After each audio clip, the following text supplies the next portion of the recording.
U.S. Secretary of State Antony Blinken is in Nigeria today, where he'll be delivering a major speech on the Biden administration's Africa policy. Blinken met Nigerian President Muhammadu Buhari on Thursday and discussed domestic and regional security, as well as West Africa's democratic backsliding, including Abuja's handling of anti-police brutality protests last year.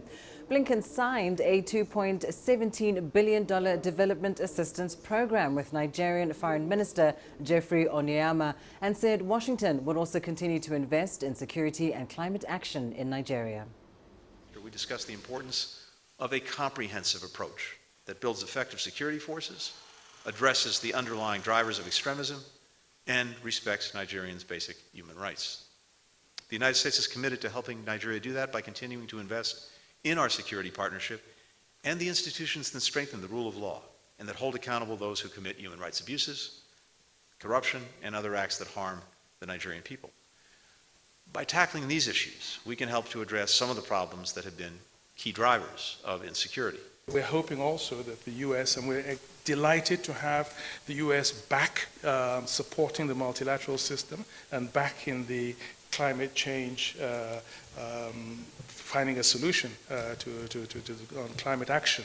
And so we're also hoping that the U.S. will push the other industrialized countries to make good on this promise, because we certainly need this kind of financial support to be able to put in place all the actions that we need for mitigation and for adaptation. Well, our correspondent Tasem Akende has been following these developments for us. He joins us now live from Abuja. Tasem, seemingly a very fruitful visit by the U.S. Secretary of State to Nigeria, a $2 billion development pledge, as well as talks on security and climate change. Tell us why this has been such an important visit for both America and Nigeria.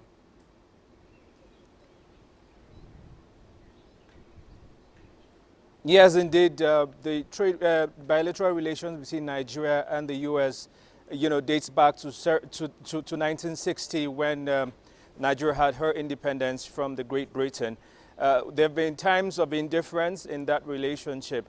And so the visit of the U.S. Secretary of State, in his words, is actually to rejuvenate and put in better oxygen and better energy to have, a better relationship going forward.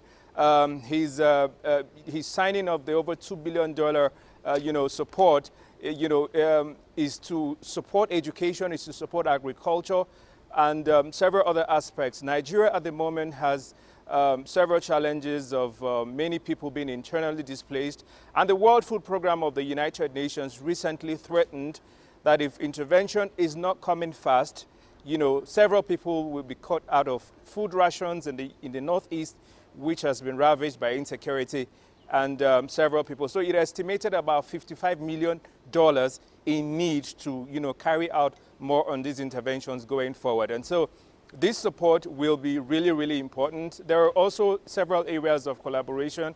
You talked about security earlier, but there's also the place of fighting the coronavirus pandemic, which Nigeria is battling. Just about 3%. 2.9% of the Nigerian population at the moment is what has been vaccinated, fully vaccinated, taking their jabs for COVID-19. The U.S. has promised to partner in this respect as well. Earlier, it has donated about 10 million doses of the AstraZeneca and, of course, Pfizer. So more collaborations will be coming in, and the U.S., as far as it's concerned, this visit is very important, to it. On the flip side, it is also looking at Nigeria, benefiting a lot from Nigeria. It has a lot of investments in Nigeria so far, in mining, in petroleum. It's looking forward to strengthening those ties.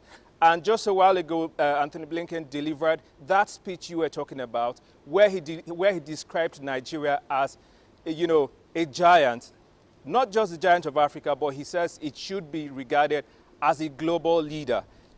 So these are areas of collaboration, and these are areas that this visit is actually working out really good for both nations. Indeed. Well, thank you so much for that. Tesem Akende joining us there live from Abuja, Nigeria.